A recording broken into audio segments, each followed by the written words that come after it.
नमस्कार श्रोते हो, परमात्मा साई भक्तिसार साईमानी 891 चॅनलमध्ये तुमचं सर्वांचं मी स्वागत करीत आहे. जर आपल्यापैकी ह्या चॅनलवरती कोणी नवीन असाल तर चॅनल सबस्क्राईब करा, जेणेकरून मी जसे नवनवीन व्हिडिओ अपलोड करीत जाईन तसे नवीन व्हिडिओचे नोटिफिकेशन तुमच्या मोबाईलवरती येत राहतील व तुम्ही ते पाहू ऐकू शकता.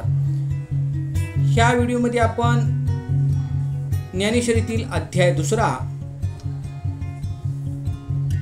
सांख्ययोग या सांख्ययोगामधील प्रथम आपण प्रत्येक श्लोकाद्वारे ज्ञानेश्वरांनी सांख्ययोगामधील प्रत्येक श्लोकामध्ये कोणतं वर्णन केलेलं आहे, काय काय घडलेलं आहे ते आपण पाहणार आहोत. नंतर आपण हा अध्याय मराठीमध्ये चालू करणार आहोत, ऐकणार आहोत. अध्याय 2 सांख्ययोग, भगवद्गीता प्रमुख विषय. श्लोक नंबर 1 ते 72 मध्ये या श्लोकानुसार काय काय घडलेलं आहे ते आपण पाहणार आहोत. त्याच्यानंतर संपूर्ण श्लोकातील विषय ते डिटेलमध्ये आपण पाहणार आहोत. श्लोक नंबर 1 ते 10 अर्जुनाची व्याकुळता, श्रीकृष्ण अर्जुन संवाद. श्लोक नंबर 11 ते 30 सांख्ययोगाचा विषय. श्लोक नंबर 31 ते 38 क्षत्रिय धर्माप्रमाणे युद्ध करण्याची आवश्यकता वर्णन. श्लोक नंबर 39 ते 53 निष्काम कर्मयोग. श्लोक नंबर 54 ते 72 स्थितप्रज्ञ पुरुषाचे लक्षण व त्याचा महिमा. संपूर्ण श्लोकातील विषय. अर्जुनाच्या दैन्याचे संजयाने केलेले वर्णन. श्लोक नंबर 2 अर्जुनाच्या मोहयुक्त करुणेची निंदा. श्लोक नंबर 3 दैन्य त्यागून युद्ध करण्याची अर्जुनाला श्रीकृष्णाची आज्ञा. श्लोक नंबर 4 भीष्मादिकाशी युद्ध न करण्याची अर्जुनाची इच्छा. श्लोक नंबर 5 गुरुजनांचा वध करण्यापेक्षा भिक्षा मागणे श्रेष्ठ असे अर्जुनाला वाटणे. श्लोक नंबर 6 स्वकर्तव्याविषयी अर्जुनाच्या मनात संशय. श्लोक नंबर 7 भगवंताला शरण जाऊन अर्जुन श्रीकृष्णास कर्तव्य विचारतो.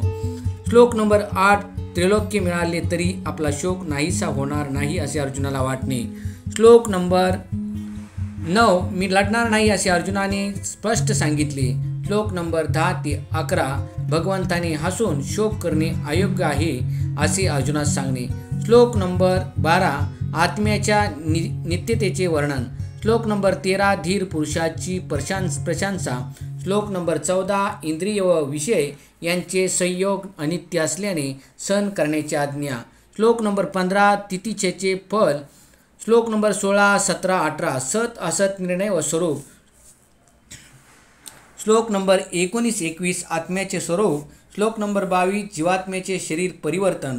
श्लोक नंबर 23 ते 25 सर्वव्यापी आत्म्याचे नित्य स्वरूप. श्लोक नंबर 26 ते 28 आत्म्यासाठी व शरीरासाठी शोक करण्याचा निषेध. श्लोक नंबर 29 आत्मतत्वाचे ज्ञाते, वक्ते व श्रोते यांची दुर्लभता. श्लोक नंबर 30 आत्म्याची नित्यता व त्याबद्दल शोक करण्याचा निषेध. श्लोक नंबर 31-32 क्षत्रियांच्या धर्मयुद्धाची प्रशंसा. श्लोक नंबर 33 ते 36 धार्मिक युद्धाच्या त्यागाने स्वधर्म व कीर्तीची हानी. श्लोक नंबर 37 ते 38 सुख दुःख समान मानून युद्ध केल्याने पाप नाही. श्लोक नंबर 39-40 निष्काम कर्मयोगाचा प्रभाव. श्लोक नंबर 41 निश्चयात्मक व अनिश्चयात्मक बुद्धीचे वर्णन. श्लोक नंबर 42 ते 44 सकामी पुरुषाच्या अंतकरणात निश्चयात्मक बुद्धी होत नाही. श्लोक नंबर 45 निष्काम व आत्मपरायणाची आज्ञा. श्लोक नंबर 46 जलाशयाच्या दृष्टांतातून ब्राह्मणयानाचे महत्त्व. श्लोक नंबर 47-48 फलासक्तीचा त्याग करून कर्म करणे व कर्मत्यागाचा निषेध. श्लोक नंबर 39-50 सकाम कर्माची निंदा व निष्काम कर्माची प्रशंसा. श्लोक नंबर 51 कर्मफलाच्या त्यागाने परमपद. श्लोक नंबर 52 मोहाचा नाश झाल्याने वैराग्याची प्राप्ती. श्लोक नंबर 53 बुद्धीच्या स्थिरतेचे योगाची प्राप्ती. श्लोक नंबर 54-55 समाधी स्थित असलेल्या स्थिर बुद्धी पुरुषाचे लक्षण. श्लोक नंबर 56-57 स्थिर बुद्धी पुरुषाच्या अंतकरणात आणि वचनात रागद्वेषाचा अभाव. श्लोक नंबर 58 कासवाच्या दृष्टांतातले इंद्रिय निग्रहाचे स्वरूप. श्लोक नंबर 59 भोगाचा त्याग करूनही आसक्ती नष्ट होत नाही, ती परमात्म्याच्या दर्शनानेच नष्ट होते. श्लोक नंबर 60-61 इंद्रियाची प्रबलता, इंद्रियांना वश करून भगवत परायण व्हावे. श्लोक नंबर 62-63 विषयाच्या चिंतनाने आसक्ती इत्यादी अवगुण वाढून शेवटी सर्वनाश. हा श्लोक महत्त्वाचा आहे. श्लोक नंबर 64-65 रागद्वेषरहित काम केले असता अंतःकरण शुद्ध व बुद्धी स्थिर. श्लोक नंबर 66 साधना न करणाऱ्यास आस्तिकता शांती सुख मिळत नाही. मी सांगण्याचा मतिरार्थ जरी अध्यात कोणी लक्ष देत नसेल तर प्रत्येक श्लोकानुसार लक्ष दिलं तर नक्कीच तुम्हाला कळेल प्रत्येक श्लोकात काय सांगितले. श्लोक नंबर 66 साधना न करणाऱ्यास आस्तिकता शांती सुख मिळत नाही. श्लोक नंबर 67 वश न केलेल्या इंद्रियाद्वारे बुद्धी विचलित होते. श्लोक नंबर 68 इंद्रिय निग्रह हे स्थिर बुद्धीचे प्रधान लक्षण. श्लोक नंबर 69 परमात्मा अभाव हा अज्ञानाचा निश्चय व सृष्टीचा अभाव ही आत्मज्ञानाचा निश्चय. श्लोक नंबर 70 निष्कामी पुरुषाचा महिमा समुद्राचा दृष्टांत. श्लोक नंबर 71 सर्व कामना अहंकार व ममता यांच्या त्यागाने परम शांती. श्लोक नंबर 72 ब्राह्मी स्थितीचा महिमा. तर तुम्हाला प्रत्येक श्लोकानुसार सांगितलं आहे. आपण आता पहिल्या श्लोकापासून पाहणार आहोत 72 श्लोकापर्यंत. दुसरा अध्याय सांख्ययोग. संजय धृतराष्ट्राला म्हणाला, अर्जुन त्या युद्धप्रसंगी शोकग्रस्त होऊन रडू लागला. चिखलात रुतलेला राजहंस जसा दिसतो त्याप्रमाणे कोमजून गेलेला अर्जुन दिसत होता. श्री भगवान म्हणाले, अर्जुना हे सारे उचित आहे काय? तू कोण आहेस? यावेळी काय करत आहेस? याचा प्रारंभी विचार कर. कर्तव्य न करताना तू का थांबला आहेस? तू शूर आहेस, सर्व क्षत्रियांचा राजा आहेस. अर्जुना अंधाराने सूर्याला कधी गिळले आहे काय? वारा मेघाला भेला, अमृताला मरण आले किंवा लाकडाला अग्नीने गिळून टाकले असे कधी घडले आहे काय? अज्ञानपणा टाकून हातात धनुष्यबाण घे. तू शोक करू नकोस. त्यामुळे तू मिळवलेले पुण्य कीर्ती व मान या सर्वांचा नाश होईल. यापूर्वी परस्परात युद्धे झाली आहेत तर मग आत्ताच मोह का झाला आहे? युद्धाचे बळ असून पलायन केलेच तर क्षत्रिय करता अंधपतन आहे. अर्जुन म्हणाला, गुरुचा द्रोह करू नये असे शास्त्राने सांगितले आहे. भीष्मादिक गोत्रज आणि द्रोणादिक गुरु ही नित्य कर्म म्हणून पूजनीय आहेत. त्यांचा प्रत्यक्ष घात कसा बरे करावा? प्रेम गुण व विद्या याने द्रोणाचार्य मोठे आहेत. आमच्याबद्दल त्यांचे मनात अपार प्रेम आहे. यांचा नाश करण्याचा विचार तरी कसा करावा?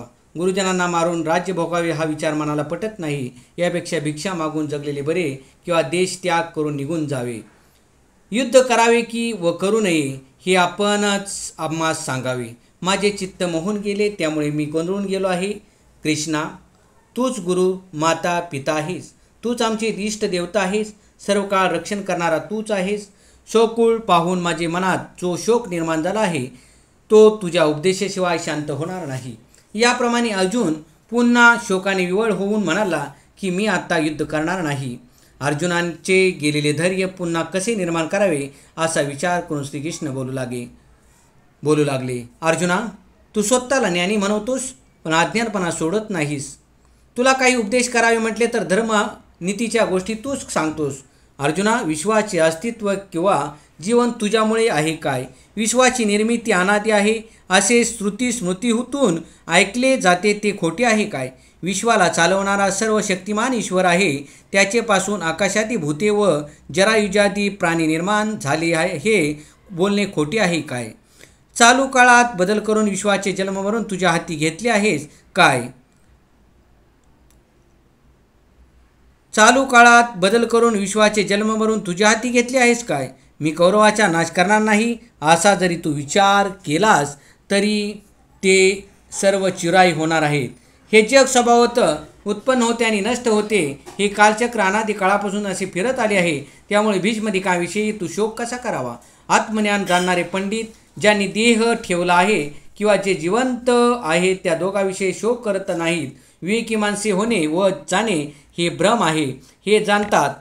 अर्जुना भूतकाळात मी तू आणि राजे नव्हते असे नाही आणि यापुढे भविष्यकाळात आपण सर्वजण राहणार नाही असे नाही. सर्वांचे असणे आणि नसणे हा एक प्रकारचा भ्रम आहे. उत्पन्न होणे व नष्ट होणे हे दोन धर्म अज्ञानामुळे भासतात.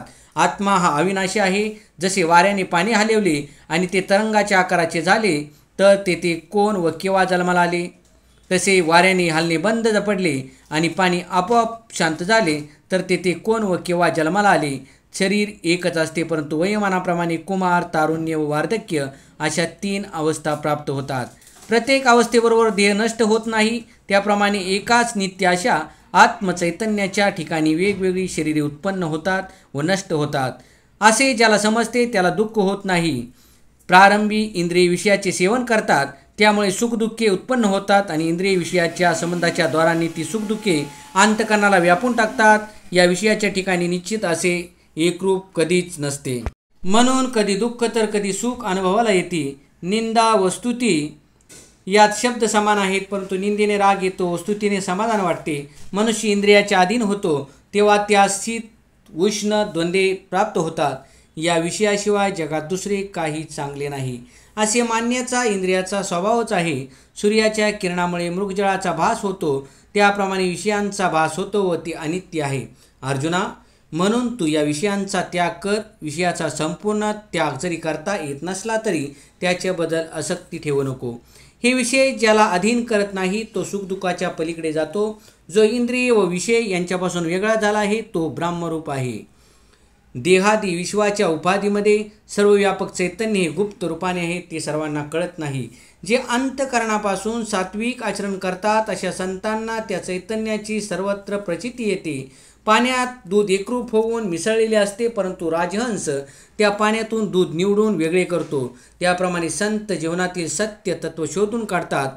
अनित्य गोष्टीचा ज्ञानी सहजच त्याग करतात आणि मग ज्याचा नित्य म्हणून विचाराने निश्चय होतो त्याचा स्वीकार होतो. ज्ञानी पुरुषास अनित्याच्या ठिकाणी अस्तित्वाचा निश्चय नसतो आणि नित्य चैतन्याच्या ठिकाणी अभावाचा निश्चय नसतो. जे असार आहे तो भ्रम आहे, अर्थात मिथ्य आहे, व जे सार आहे ते स्वभावात नित्य आहे, म्हणून ते सत्य आहे. तिन्ही लोक हा ज्याचा विस्तार आहे त्याला नाम, वर्ण, आकार अशी काही चिन्हे नाहीत. तो सर्व काळ आहे म्हणून त्याला कालमर्यादा नाही. तो सर्वव्यापक आहे म्हणून त्याला देश मर्यादा नाही. तो जन्म मरणातीत आहे म्हणून त्याचा नाश कोणी करू शकत नाही. जगातील सर्व शरीरे स्वभावात नाश होणारी नाहीत. जगातील सर्व शरीरे स्वभावतः नाश होणारी आहेत. म्हणून अर्जुना, तू युद्ध कर. जो आत्म्याला मारणारा समजतो आणि जो त्याला मारणारा असे मानतो ते दोघेही आत्म्याला जाणत नाहीत, कारण आत्मा कोणाला मारत नाही व कोणाकडून मारला जात नाही. अर्जुना, खरोखर विचार करशील तर तू मारणारा नाही व हे मारले जाणार नाहीत. स्वप्नात जे दिसते ते स्वप्नातच खरे वाटते, पण जागे झालो की काही दिसत नाही. त्याप्रमाणे हे सर्व मारणे आणि मरणे मिथ्य आहे. पाण्याने भरलेली घागर पालती केली असता त्यातील सूर्याच्या प्रतिबिंबाचे स्वरूप नष्ट झाल्यासारखे दिसते, परंतु मूळच्या सूर्यावर काहीही परिणाम होत नाही. त्याप्रमाणे शरीराचा नाश झाला तरी आत्म्याचा नाश होत नाही. म्हणून आत्म्याच्या ठिकाणी जन्ममरणाचा आरोप करू नकोस. माणूस ज्याप्रमाणे जुने वस्त्र टाकून नवीन परिधान करतो त्याप्रमाणे जीवात्मा जीर्ण देहाचा त्याग करून नवीन देहाचा स्वीकार करतो. या आत्म्याला शास्त्रे तोडू शकत नाहीत, अग्नी जाळू शकत नाही, कारण हा आत्मा नित्य, व्यापक, स्थिर, सर्व काळात आपल्या अस्तित्वाने परिपूर्ण आहे. आत्मा मनाने समजू शकत नाही, कोणत्याही साधनाला प्राप्त होऊ शकत नाही, कारण हा देशात, कालत आणि वस्तुत अमर्याद आहे. हा आत्मा सत्व, रज, तम या गुणांनी रहित, अनादि, अविकारी आणि स्थूल सूक्ष्म आकाराच्या पलीकडे आहे. या सर्वात्मक आत्म्यास ज्ञान दृष्टीने पाहिले तर तुझा शोक नष्ट होईल. हे महाभाव, आत्मा देहाप्रमाणे नेहमी उत्पन्न होणारा व नेहमी नाहीसा होणारा जरी मानलेस तरीही त्यासंबंधी शोक करणे उचित नाही. जन्म आणि मरण ही विश्वाची अनादि अशी स्वाभाविक व्यवस्था आहे. जे उत्पन्न होते ते नष्ट होते व नष्ट झालेले पुन्हा दुसऱ्या रूपाने दिसते. चंद्रसूर्याचे उदय आणि अस्त त्याप्रमाणे देहाचे जन्ममरण आपोआप आणि अखंड होत असतात. जगात जन्ममरण अपरिहार्य आहे. महाप्रलयकाली या त्रिलोक्याचाही नाश होतो. प्राणीमात्रांची भूतमय शरीरे जन्मापूर्वी अमूर्त म्हणजे कारणरूप असतात, मध्ये केवळ मूर्त होऊन म्हणजे कार्यरूप दिसतात, मरणानंतर अमूर्तच होतात. तर मग त्याविषयी शोक कसा संभवेल? झोपी गेलेल्या माणसाला स्वप्न जसे भासते त्याप्रमाणे त्रिकाल बाधित सत अशा ब्रह्माच्या ठिकाणी मायेमुळे हा देहाचा आकार भासतो. आकाशामध्ये ढगाचे वावरण भासते, परंतु ते ढग उत्पत्तीच्या पूर्वी नसतात, ओसरल्यावरही नसतात, मध्ये केवळ भासमान होतात. त्याप्रमाणे परमार्थात जे उत्पन्नच होत नाहीत त्याकरता तू काय म्हणून रडतोस? अर्जुना, तू एक निर्विकार व परमार्थ सत्य आहेस याची सदैव जाणीव ठेव. त्या चैतन्याच्या साक्षात्कारासाठी संत मंडळी शारीरिक, वाचिक व मानसिक तप करतात. स्थिर अंतकरणाचे लोक आत्म्याला पाहून संसार विसरून जातात. कित्येक त्यांच्या गुणांचे वर्णन करून चित्तात वैराग्य उत्पन्न होऊन अखंड तन्मयता पावतात. कित्येक आत्मस्वरूपाचे वर्णन ऐकता शांत होतात व त्यांचा देहभाव नाहीसा होतो. कित्येक त्यांच्या अनुभवाचे तद्रूपता पावतात. नद्या समुद्राला मिळाल्या की परत येत नाही, त्याप्रमाणे एकदा तद्रूपता प्राप्त झाली की पुन्हा देहात तादात्म्यावर येत नाहीत. जे आत्मतत्व सर्व देशात आणि सर्व देहात आहे, कोणत्याही प्रयत्नाने त्याचा नाश होत नाही. चैतन्य हे विश्वव्यापक आहे. आत्म्याच्या सत्तेने विश्व उत्पन्न होते व नष्ट होते. आत्मा सर्वकाल नित्य आहे व विश्व सर्वकाल अनित्य होते. आत्मा सर्वकाल नित्य आहे व विश्व सर्वकाल अनित्य आहे, तर मग तू शोक का करतोस? अर्जुना, तू क्षत्रिय आहेस. क्षत्रियांना युद्धा वाचून दुसरे काही योग्य नाही. पुष्कळ पुण्य करावे, त्यावेळी हे धर्मयुद्ध लाभते. या धर्माला अनुकूल युद्धाचा त्याग करशील आणि खोट्या गोष्टीचा शोक करत बसशील तर स्वधर्म व कीर्ती नाहीशी होईल. सर्व लोक पुष्कळ दिवस तुझी अपकीर्ती सांगत राहतील. अर्जुना, अपकीर्ती ही मरणापेक्षाही वाईट आहे, हे लक्षात ठेव. सर्व महारथी तू भयाने पळून गेलास असे मानतील. जे लोक तुला महान मानत होते ते आता लहान मानतील. तुझ्या प्रचंड सामर्थ्याची सर्वजण निंदा करतील. तुझ्या हृदयाचे तुकडे होतील. त्यापेक्षा शौर्याने लढ. युद्धात प्राण खर्ची पडले तर निर्दोष स्वर्गसुख प्राप्त होईल व शत्रूला जिंकले तर पृथ्वीचे राज्य भोगशील. अर्जुना, सुख दुःख लाभ हानी यांना समान मान, जय पराजय यांचा फारसा विचार करू नकोस. आपण धर्माने वागत असताना जे जे प्रसंग येतील त्यातून शांततेने मार्ग काढ. अनुकूल प्रतिकूल परिस्थितीत तुझे मन शांत झाले तर तुझ्याकडून सोबत पाप घडणार नाही. म्हणून तू संशयरहित होऊन युद्ध कर. येतोवर आत्मज्ञानाचा विचार सांगितला. आता निष्काम कर्मयोगासंबंधी विचार सांगतो. शास्त्रविहित कर्माच्या आधाराने वागावे, परंतु कर्मफलाकडे पाहू नये. निष्काम कर्म करण्याची सद्बुद्धी पुण्याईने थोडी जरी प्राप्त झाली तरी त्यामुळे जीवनातील सारे भय दुःख नाहीसे होते. दिव्याची कळी लहान असली तरी भरपूर प्रकाश देते, त्याप्रमाणे निष्काम कर्म करण्याची सद्बुद्धी लहान मानू नये. ही सद्बुद्धी प्राप्त होणे दुर्लभ आहे. गंगेचा शेवट जसा समुद्र आहे त्याप्रमाणे सद्बुद्धीचा शेवट परमात्मा आहे. अविचारी लोक दुर्बुद्धीच्या ठिकाणी रममाण होतात. अविवेकी लोकांना स्वर्ग, ऐहिक संसार व नरक अशा 3 गती प्राप्त होतात.